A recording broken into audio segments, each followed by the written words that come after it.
సంవత్సరాలు జెండా మోసి మోసి గుద్ద యువత వస్తుందంట, ఇక్కడ ఫ్లెక్స్ చేసుకుంటుందంట.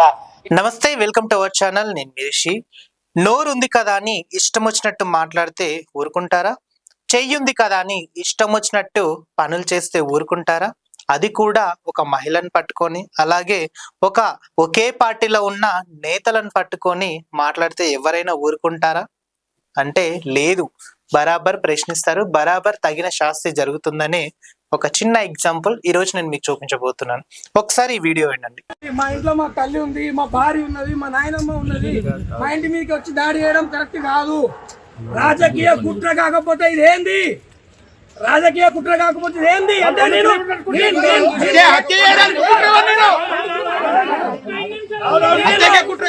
స్టేట్ ప్రెసిడెంట్ అయితే అంతగానం ఎందుకు బాధ కొంతమంది నాయకులకు?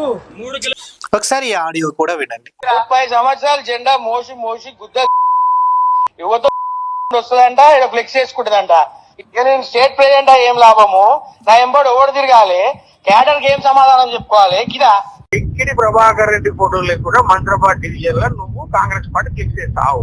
ఈ మంత్రాబాద్ లో రక్తం, ప్రాణం, జీవితం పెట్టాం. నువ్వు ఎలా అధికారం ఉంటే ఆడ జెండా వస్తా అంటే పోయి ఏదైనా చెప్పుకో, మాకు సంబంధం లేదు. మర్యాద చెప్పుకున్నావా? పిసిసి ప్రెసిడెంట్ చెప్పుకో, రాహుల్ గాంధీ దగ్గర కూడా చెప్పుకో. ఫ్లెక్స్ చేసే ముందు ఎవరు డిజైన్ చేసిండు, ఫ్లెక్స్ ఎవడు ఏం చేసిండు, రఘువీర్ గారు ప్రమేయం ఉందా లేదా?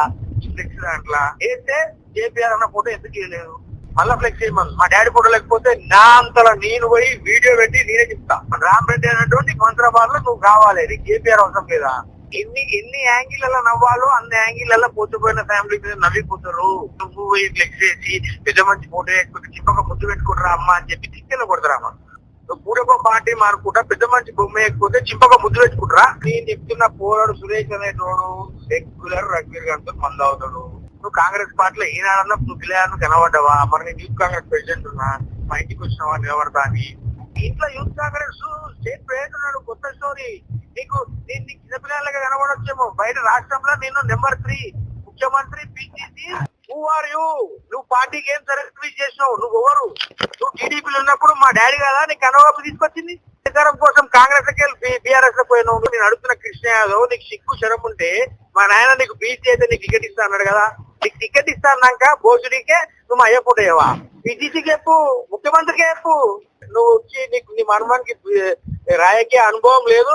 ఎవరో డ్రగ్గిస్ట్ గారు చెప్తే మన మాటలు నమ్మి నన్ను బ్లేమ్ చేస్తారు. నువ్వు గంజాయి గారు ఆడిన నాటకంలా మన ఇద్దరం కొట్లాడుకుంటే రేపు పొద్దున నేను పోటీ చేస్తే నాకు డ్యామేజ్, నువ్వు పోటీ చేస్తే నాకు డ్యామేజ్. ఓన్ ప్లస్ ఈడ మాకు బాస్ ఎవరు లేడు, నేనే బాస్. నువ్వు బ్లేమ్ చేసే జగ్గి ప్రభాకర్ రెడ్డి కొడుకుని కాదు, స్టేట్ యూత్ కాంగ్రెస్ ప్రెసిడెంట్ నేను.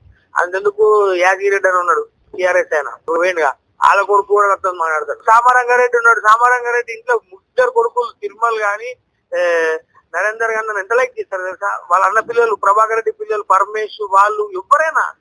మా చిల్లర్ గారు ఉన్నాడు, మా చిల్లర్ గారు ఎంబడి తిరిగే పూరలు చుట్టా కూడా ఎవరైనా ఎవరు కూడా నన్ను నో కంటారు. మరి అందరు నాతో ఫ్రెండ్లీగా మాట్లాడతారు. ఇవి రెండు బేస్ చేసుకొని ఒకసారి వీడియో చూడండి.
చూశారు కదా, శివచరణ్ రెడ్డి ఈ పేరు ఇప్పుడు ప్రజెంట్ చాలా అంటే చాలా వైరల్ అవుతుంది.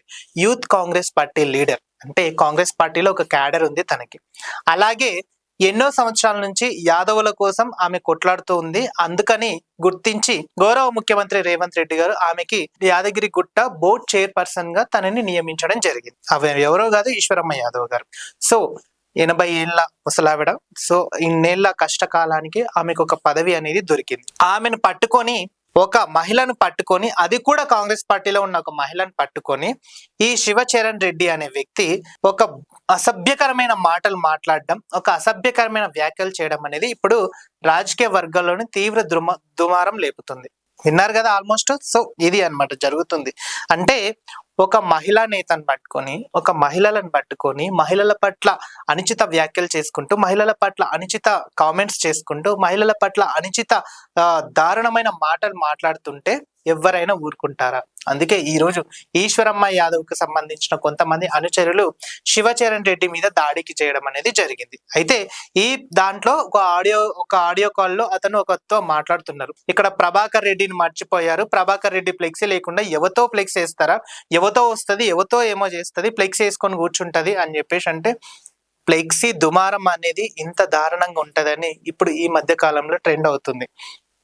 ఏం చేశారని మహిళల మీద అంతగానో అనుచిత వ్యాఖ్యలు చేయడము, మీ తల్లి లాంటి ఒక మహిళను పట్టుకొని అనుచిత వ్యాఖ్యలు చేయడం అనేది ఎంతవరకు కరెక్ట్ అని ఈ రోజు యావత్ తెలంగాణ ప్రజలు, యూత్ ప్రశ్నిస్తున్నారు. అంటే ఇష్టం వచ్చింది కదా అని ఇష్టం వచ్చినట్టు, నోరుంది కదా అని ఇష్టం వచ్చినట్టు మాట్లాడితే ఎవరు ఊరుకునే ప్రసక్తి లేదని కూడా ఈ రోజు తెలంగాణ యావత్ ప్రజలు అంటున్నారు. అందుకే కాంగ్రెస్ పార్టీలో వారికే సఖ్యత లేదు, వారికే ఫ్రెండ్షిప్ లేదు, వారికే ఏ విధమైన లేదని చెప్పేసి కూడా బీఆర్ఎస్ పార్టీ వాళ్ళు అని బీజేపీ పార్టీ వాళ్ళు కానీ అంటున్నారు. ఇక రీసెంట్ గా చూసుకున్నట్టయితే కొండా సురేఖ విషయంలో కూడా చాలా అంటే చాలా అసంతృప్తి వ్యక్తం చేసిన సందర్భం మనం చూస్తూ ఉన్నాం. సొంత నేతలే గవర్నమెంట్ ని ప్రశ్నిస్తున్నారు, గవర్నమెంట్ కి వ్యతిరేకంగా మాట్లాడుతున్నారు. అందులో ఈ యొక్క రాజకీయ చర్చ కూడా ఒక దుమారం లేపుతుంది అనేది మనం చూస్తూ ఉన్నాం. మరి శివచరణ్ మీద గౌరవ ముఖ్యమంత్రి రేవంత్ రెడ్డి గారు యాక్షన్ తీసుకుంటారా? సహచార మంత్రులు కూడా యాక్షన్ తీసుకుంటారా?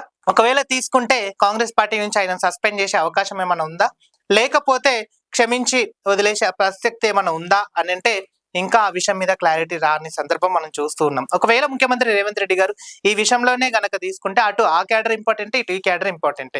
రెండిట్లో దేనికి న్యాయం చేస్తారు, రెండిట్లో దేనికి సమానమైన న్యాయం చేస్తారనే దాని మీద కూడా ప్రజలు ఆసక్తికరంగా ఎదురు చూస్తూ ఉన్నారు. కానీ శివచరణ్ ని మాత్రం ఖచ్చితంగా వదిలిపెట్టే ప్రసక్తే లేదు.